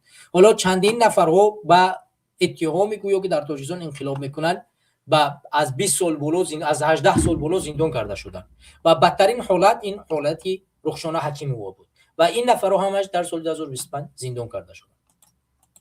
حالا من میتونم قضیه‌های گوناگون دیگر رو در اینجا برای شما بیان بدارم که در سال 2025 زندان کرده شد، از یعنی رخ دادن. من چند قضیه دیگری را به سمت شما میرسونم. مسئله خطرهای تروریسم در داخل کشور یکی از موضوعی بسیار بسیار مسئله مهمی است که رخ میداد. مسئله دوم مسئله مشکلات جامعه شهروندی بسیار حالت سخت است. مسئله دیگر مسئله نبودن آزادی بیان در تاجیکستان. مسئله دیگر مسئله فشار آوردن بالای مردم عادی، ندادن امکانیتی عادی به مردم، از جمله برق. در سال 2025 بدترین شرایط حالت مردم در تاجیکستان بود از دیدی برق. شهرهای بزرگ تاجیکستان به برق تامین نبودند، از جمله دوشنبه پایتخت کشور ما مناطق‌های گوناگونش به برق تامین نبودند. تجارت‌های بزرگ تاجیکستان برشکست خوردند برای نبودن امکانیتی که باید حکومت به اونها فراهم بیاورد. من میتوانم اینجا بشینم ساعت‌ها و ساعت‌ها از مشکلات‌های برق، از مشکلات اقتصاد، از مشکلات امنیت، از مشکلات نمیفهمم جامعه شهروندی، از مشکلات نبودن آزادی بیان، از تمام حالت‌ها اینجا بیان کنم. هر روز میتوانم. من همین مسئله اخیری که رخ داد، مسئله بازارها، تورمی که در داخل بازار موجود است، مردم نمیتوانند با کوچکترین مواد اولیه مثلا غذا دست بیابند. ما اون روز در تاجیکستان یک برنامه داشتیم، در همین بخش مستقیم در همین موضوع صحبت کردیم. در همین برنامه اگر اشتباه نکنم نگاهی نوام بود، مسئله بودن مالکیت، یعنی تمام مواد غذا در تاجیکستان هست ولی نرخ و نوا تورم با آن درجه را بالا رفته است که مردم ما نمیتوانند به این مواد اولیه غذا دستیاب شوند. گوشت خریدن نمیتوانند، آرد خریدن نمیتوانند، روغن خریدن نمیتوانند، شکر خریدن نمیتوانند، برنج خریدن نمیتوانند، مکرون خریدن نمیتوانند. شما میدونید مسئله تا کجاست؟ مردم نمیتوانند یک چیزی عادی را در داخل وطن خرید بکنند. تورم اون قدر دیده در داخل بازار تمام چیزها هست ولی میرای چیکار میکنن؟ نرخ و نوا در آسمان. در همین 2 هفته پیش خود حکومت رفت چندین نفر رو جریمه کرد، در رسانه ها هم نشر کرد که اینها نرخ نوا را بالا میبرند. حالا امکانیت رو شما فراهم بکنید تا مردم بتوانند از شما خرید کنند تا بازارگان ها نرخ نوا را بالا نبرند. یک مثال عادی تان میزنم. همین آرد یا که گندم در تاجیکستان در نرخ خیلی آسمان است. ما از قزاقستان میگیریم به نرخ کوتاه قیمت. ما میتونن از قزاقستان همین آرد بیاریم، همین آرد از ما به ما ارزان میرسد ولی چرا در تاجیکستان یک باره نرخی به آسمان میرسد؟ برای چی؟ برای که مناپوله شدگی است از جانب خانواده امامعلی رحمانوف و هر آردی که به تاجیکستان میآید از جانب کی است؟ از جانب خانواده رحمانوف و دیگر تاجران حق ندارند و او هر پول را که میخواهند بالای آرد میمانه و به مردم میفروشه. همین گونه مسئله مثال عادی. آیا میدونید امروز روغن پخته در تاجیکستان در مناپول در دست کی است؟ چرا امروز روغن در تاجیکستان ارزان نیست؟ مال ماست. چرا ارزان نیست؟ به خاطری که مناپول شده است و باید این چیز چکار کرده شود؟ از جانب خانواده رحمانوف قیمت فروخته شود تا جیب اونها پر کرده شود. مثال میگیریم، اگر همین آرد از جانب از خارج کشور به تاجیکستان آورده می شود و اگر همین حکومت دیگه مثال میگیرد که میگه که من رستماش که آرد میبردارم، همین آرد دیگر در تماجنی در مرز یگان چیز نمیسپرد، به خاطر که مواد اولیه هست و این نیاز به مردم نیاز به دارن. من دیگه یگان چیز نمیگیرم. هیچ نفر حق ندارد بالای ارد یک دیرم پول بماند. فقط برای بیار مناپول، یعنی هر تاجیک حق دارد از هر کشوری که گندم ارزان میواد به تاجیکستان بیارد. شما مطمئن باشید که در یک هفته تاجیکستان پوری ارد میشود، پوری گندم میشود و مردم چونان ارد رو ارزان خواهند کرد که تاجیکستان به گلگل شکوفان میشود. همین گونه روغن، همین گونه شکر و همین گونه دیگر چیزها. من یک زمانی در تاجیکستان سال 2012 وقتی رفتم، یک دوست ها یک پیشنهاد کرد، گفت که بیا بریم اپارات ها در $3000 یک اپارات است در چین، به خاطر ما بیاریم که لبلبون رو ما همینجا بکاریم، لبلبون ها رو از مردم بگیم شما بکارید، ما بخریم، ما شکر رو استحصال کنیم در داخل تاجیکستان. این یک تجارتی است که در تاجیکستان شکر رو ما میتوانیم فراوان بسپاریم. ما خواستیم همین کار را بکنیم، چرا نشدیم تجارت کردن؟ من مجبور شدم پولی که به خودم به تاجیکستان برده بودم برعکس به روسیه بر بکشم بیارم. برای چی نکردم همین کار را؟ چون اگر ما این کار را میکردیم به بعد تامین نبودیم، برق در منطقه ناحیه رشت نبود، ما چگونه میتونستیم بدون برق همین تجارت خودمون رو پیش ببریم؟ امکان نداشت، تجارت ما مفلس میشد. پس من مجبور شدم که پول را که به داخل تاجیکستان بردم به خاطر تجارت برعکس بگردونم به فدراسیون روسیه بگردونم. یعنی وقتی که ما از مشکلات حرف میزنیم، مشکلات اساسش رو کی میارد؟ خطی حکومت. اگر حکومت اجازت بتید مناپول نکند، مردم رو تامین بکند، مطمئن باشید که همه چیز در تاجیکستان ارزان میشود، حتی همین ارد. شما یک بار ارد رو مقایسه کنید نرخش رو با قزاقستان و تاجیکستان. شما فکر کنید که یک تاجر، اینم حساب کنید، یک تاجر از خودی قزاقستان ارد رو بخرد بیارد به تاجیکستان چند سو میشود؟ شما چقدر مصرف میکنید یا ارد بیارید و چقدر دبولوش میمونید؟ به خدا قسم من مطمئن هستم که از 100 سومون زیاد یک قوچه‌ور یا که 150 سومون یک قوچه‌ور زیاد نمیشود. در قزاقستان ارد اونقدر گران نیست، در فدراسیون روسیه اونقدر گران نیست. حتی ما اگر یک حکومتی مردمی با میون بیاید، میتواند زمین‌های فدراسیون روسیه خیلی زیاد است، بیاید شرطنامه ببندد، بیاید فلان زمین‌ها را برای ما واگذار کنید تا ما اینجا گندم بکاریم، ما تکنیک از خودمان، مردم از خودمان، ما در این اینجا را اجاره برای شما میسپاریم، ما این اینجا گندم میکنیم برای خودمون. زمین‌های فدراسیون روسیه خیلی زیاد است، مردم خودت میبری کار میکنه، تکنیکت هم میبری، گندم رو میکشی و تاجیکستان میاری. هزارها راه روشی هست که ما میتوانیم از دید دیپلماتی مشکلات مردم خودمون حل بکنیم، ولی نیاز به علم است، نیاز به دانش است، نیاز به یک دیپلماتی است که میتواند در گفتگو پیروز شود. شما میدانید که امروز دیپلماتیا، علم، دانش در مقامدارای تاجیکستان وجود ندارد. اینها از علم، از عقل، از منطق استفاده نمیکنن، ولی وقتی که ما اینجا حرف میزنیم برایشان پیشنهاد میکنیم، فردا در خانه ما میروند و میگن که فرزندتون رو بگویه بیاید. حالا شما مشکلات مردم رو حل بکنید، من خودم میروم، من نیاز به اینجا بدن ندارم.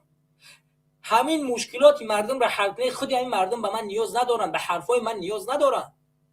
من خودم برمیگردم میرم اگر همین مردم نیاز به من نداشتن. شما همین شرایط رو مهیا نمیکنید که مردم رو میارن به مخالفت، به تنقید کردن شما.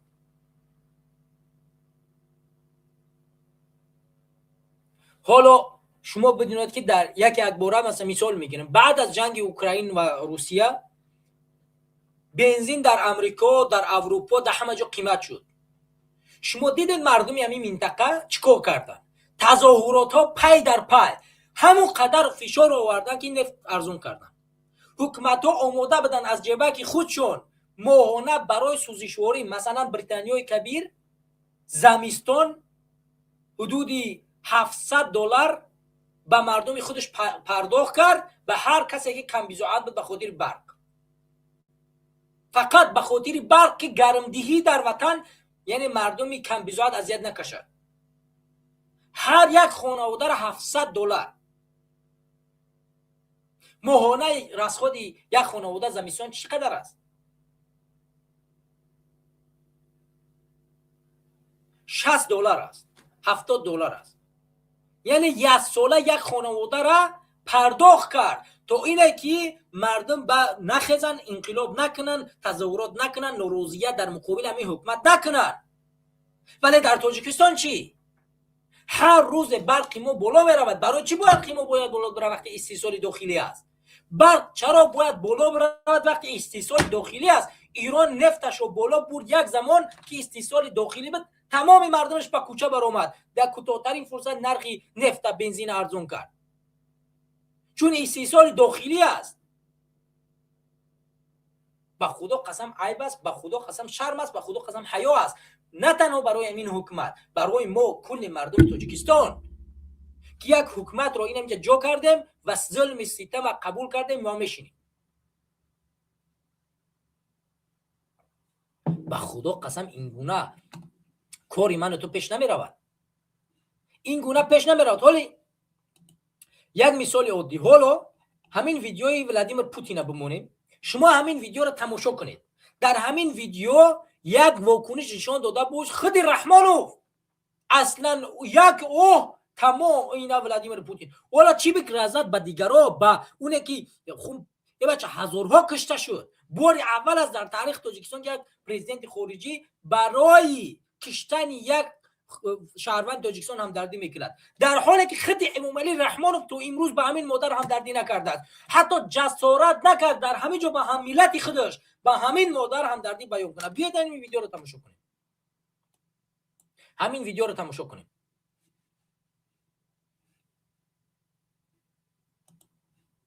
Начать нашу двух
اگر صحبت با رحمان همان روز صورت می‌گرفت، او همان روز عین گپ را میگفت. اگر 2 سال بعد با رحمان گپ میزد، 2 سال بعد میگفت. تا زمانی که به او سوال ندهند پاسخ نمیگوید، اعتراف هم نمیکند. این کشوری دموکراتیک نیست که حکومتش پاسخگوی هر چی که در دوستان عزیز، چرا صدا نیست؟ صدا باید باشد، من نمیفهم. خب بگذار بمانیم، صدا نیست. در عموم صدا خوب شد، صدا خوب شد. وقتی که من به назарم از استودیو خارج میشم صدا نباید باشه، صدا نیست. ببخشید دوستان گرامی.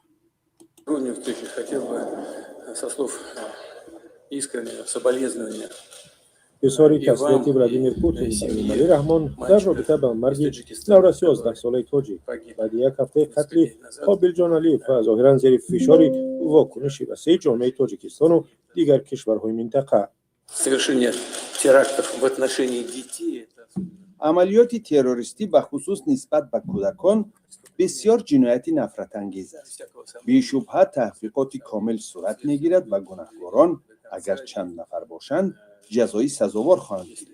Несколько человек, безусловно, будут наказаны в полном объеме. اگرچه در گذشته از این قبیل جنایت‌ها نسبت به تاجیکان در روسیه بارها رخ دادند، اما امامعلی رحمان گفت این حادثه غیر منتظره بود.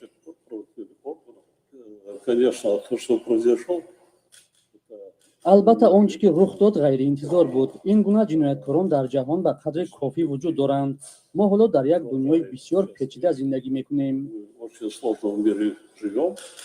ملاقات روز 22 دکبر در شهر سنت پتربورگ و بعد از 6 روز قتل و سقوط رهبران روسیه صورت گرفت. ملاقاتی که این جنایت در مکتب در ناحیه اودینساوای ولایت مسکو به آن سایه افکند. قتل در زمینه بیگانه‌ستیزی خشم جامعه تاجیکستان و منطقه را برانگیخت.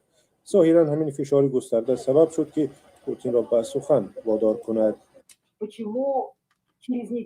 چرا پس از یک هفته اگر صحبت با رحمان همان روز صورت می‌گرفت، او همان روز عین گپ را می‌گفت. اگر 2 سال بعد با رحمان گپ می‌زد، 2 سال بعد می‌گفت.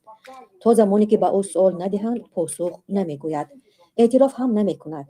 این کشوری دموکراتی نیست که حکومتش پاسخگوی هر چی که در آن می‌گذرد باشد.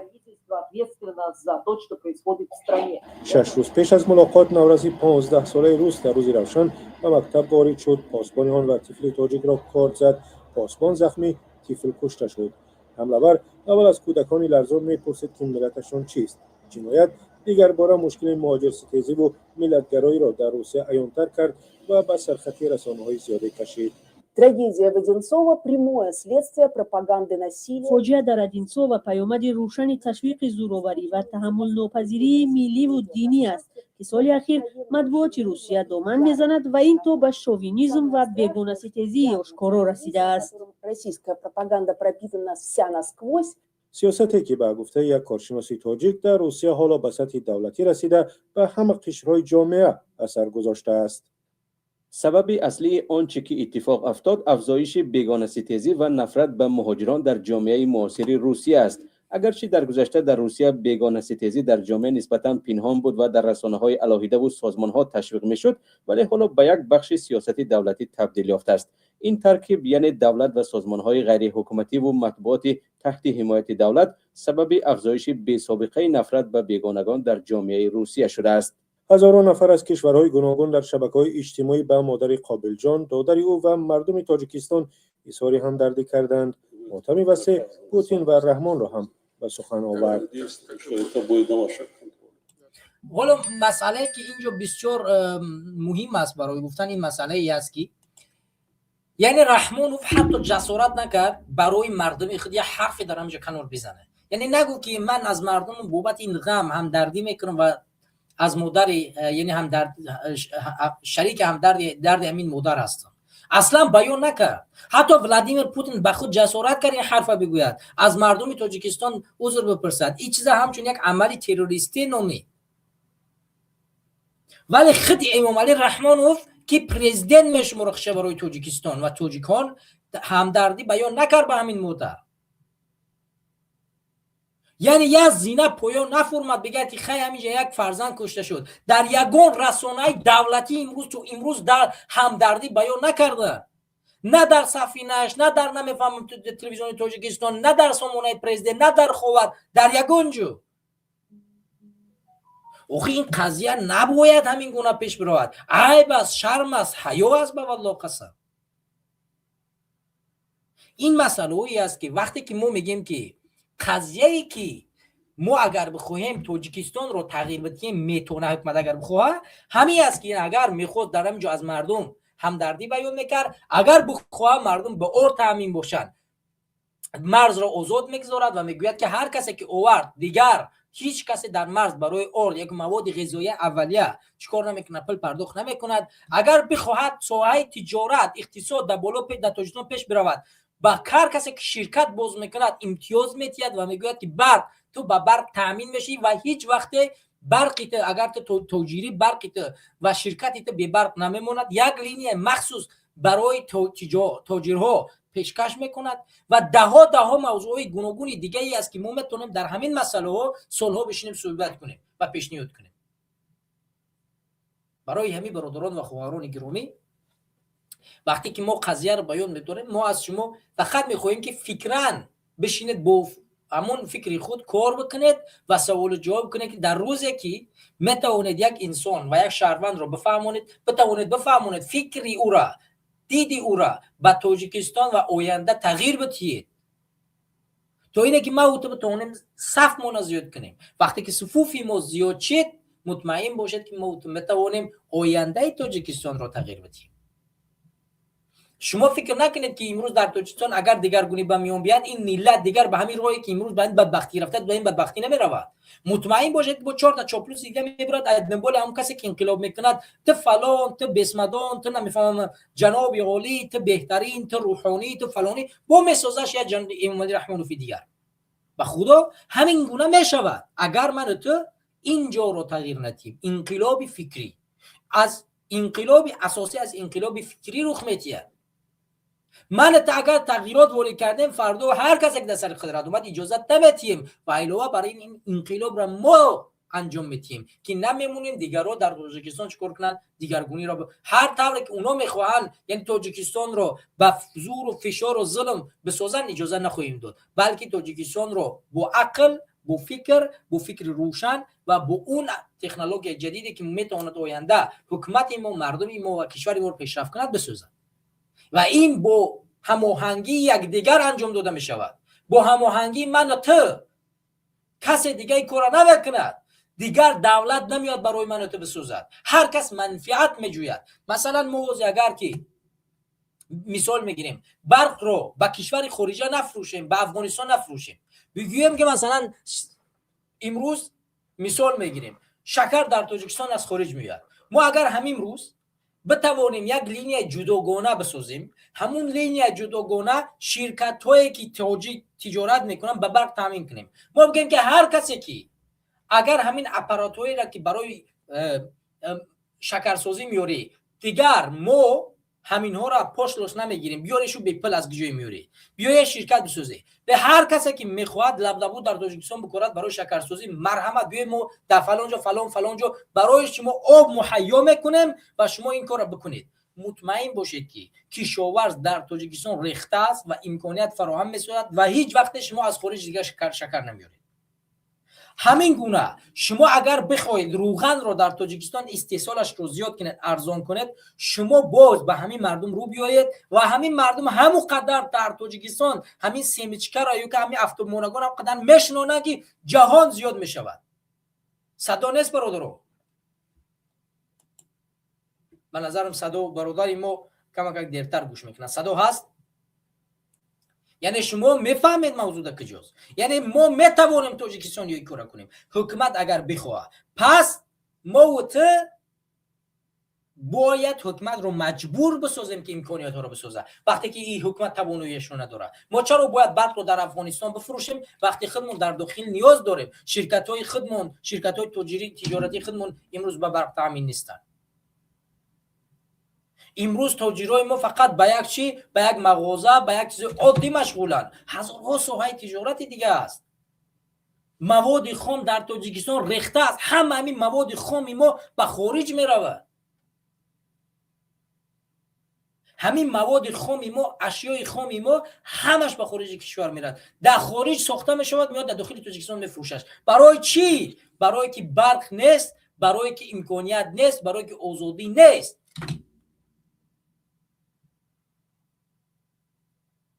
این است که ما در برنامه نگاهی نو میخواهیم برای شما فکری نو، دیدی نو و نگاهی نو رو به امروزه وضعیت تاجیکستان بدیم. تو اینی که شما از دیگر دید به تاجیکستان نظر کنید.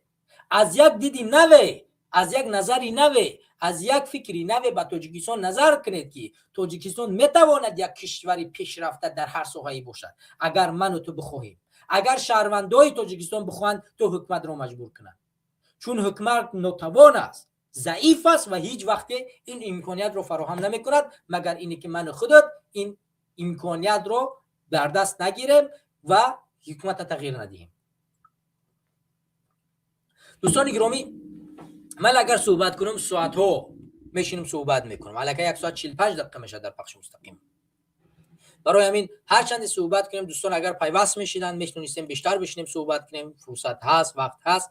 ولی حالا اگر دوستان بخوام پیوست شوند میتونن با برنامه پیوست شوند. لینک برنامه را بازم یک بار دیگر من در زیر کامنتاری هم میگذارم. استودیو باز است و اگر دوستان بخوان در همین موضوع فکر نظر خودشون رو بیان کنن ما 5 دقیقه که باقی میمونه و اگر دوستان فکر نظر داشته باشند میتونن وارد برنامه شوند و ما فکر نظر شما رو نیز میگیریم و ان شاء الله که کوشش تلاش میکنیم که در برنامه ان شاء الله همینه که صحبت کنیم و بیشتر باقی بمونیم و برنامه را طولانی دیم و شاید فکر نظر شما دیگرگون باشد و اون بتواند بازم یک فکری نوی رو به میان بیاره. برنامه نگاهی نو این به فکرهای نو، به نظریه‌های نو، براهای نو، به پیشنهادهای نو نیاز دارد. برای همین شما بتوانید هر پیشنهادی نو، هر فکری نو، هر نظری نو، هر چیزی که میتواند تغییرات جدیدی، تغییرات نوی رو به میان بیارد میتونید در این برنامه پیشنهاد کنید و اون چیز استقبال کرده میشه و امیدوارم که بازم ما بتوانیم این فکرهای نو رو قیچی کنیم، فکرهای جدید رو ببریم در یک بخشی الهیده ویدیو او را به مردم نشر کنیم تا اینی که یک تاجر، یک انسانی عادی و هر کسی که میتواند این کار رو، این راه رو پیش برود و برای خود فکر بسازد این کار انجام میدهد. حتی برای همین ظالمای حکومت که اگر میخواهند تغییرات به زندگی خود وارد کنند و به مردم خدمت بکنند، ما ماده پیشنهادهای گوناگون هستیم و امیدواریم که این پیشنهادها از هر جانبی که نباشند پذیرفته میشوند. باور کنید موضوع خیلی زیاد است، موضوعی که ما میتونیم در اون صحبت کنیم همونقدر به خدا زیاد است. در سال 2025 واقعه‌های گوناگونی رخ داد. اگر ما حساب کنیم یکی پشت یکی بگذاریم همونقدر قضیه‌های رخ داد که بتونه سالها باشد. ولی در جنبه 3 سال ما کوشش میکنیم که از واقعه‌های مهمی سو ذکر کنیم که امروز 27 است و این برنامه نگاهی نو یک برنامه بود که بسیار لازم بود. ما توانستیم در این برنامه از جانب سازمان جوانان این مسئله رو بیان کنیم و کوشش کنیم که ان شاء الله برای شما برادران و خواهران گرامی مفید باشد. دوستان گرامی امیدوارم که این موضوعی که ما بیان کردیم مخصوصا در مسئله مرزبانان تاجیکستان که امروز در عوض یک بخشش از جان اونها، از خونبه‌های اونها میگذرن و گوش هر سربازی تاجیکستانی باید برسانند و مخصوصا سرحدبانان رو باید به گوششان برسانند که امروز شما باید بربخیزید و این کشور را از دست این ظالم انقلاب کرده بگیرید به زور، به فشنگ، به فشار، زیرا این حکومت هیچ گونه آمادگی برای دفاع از شما را ندارد و هیچ وقت از شما دفاع نمی‌کند، در عوض یک بخشش از جان شما میگذرد. این دو سرحدبانی که نو در همین جنگ کشته شدند، در همین زد و خورد بین طالبان و حکومت رحمانوف اصلا هیچ واکنش نشان نداد، فقط گفت یک بخشش بپرسید تمام، یک بخشش انتظار است از جانب افغانستان و این نوار رو باید به تمامی سربازهای تاجیکستان شما برسانید، به گوششون برسانید تا اینه که اونها درک کنن که امروز اونها نیاز دارن رو بگردانن به مردم و بیاین یک انقلاب کنن، حکومت رو به دست مردم بسپارند تا اینه که مردم بتواند حکومت خود رو به دست بگیرد و آینده این کشور رو، این سرزمین رو بتواند با این سرحدبانان دفاع بکنند. دیگر وقت را طولانی نمیگیرم دوستان گرامی، شما رو به خدا میسپارم. امیدوارم که پروردگار همه شما رو تو برنامه بعدی در امانش نگهبان باشد. دو کانالی که از ما هست تاج میدیا و کانالی یوست تاجیکستان یا جوانان تاجیکستان، از شما خواهش میکنیم که در این کانال ها ابونه شوید، کامنتاری بیشتر بنویسید، فعال باشید. فعال بودن شما میتونه به ما کمک کند که برنامه‌های گوناگون و رنگین بیشتر پیشنهاد کنیم و ان شاءالله که این برنامه‌ها برای مردم مفید باشن و ما بتونیم با کمک یکدیگر ان شاءالله امینیم که بسیار خوب و نغز برنامه رو پیش بریم. دیگر وقتتون نمیگیریم، دیگر بچه‌ها هم پیوسته شدن، دیگر شما رو به خدا میسپارم تو برنامه‌های بعدی پروردگار در امان و حفظش نگهبان تو باشد. خداوند همه شما رو حفظ کنه. السلام علیکم و رحمت الله و برکاته.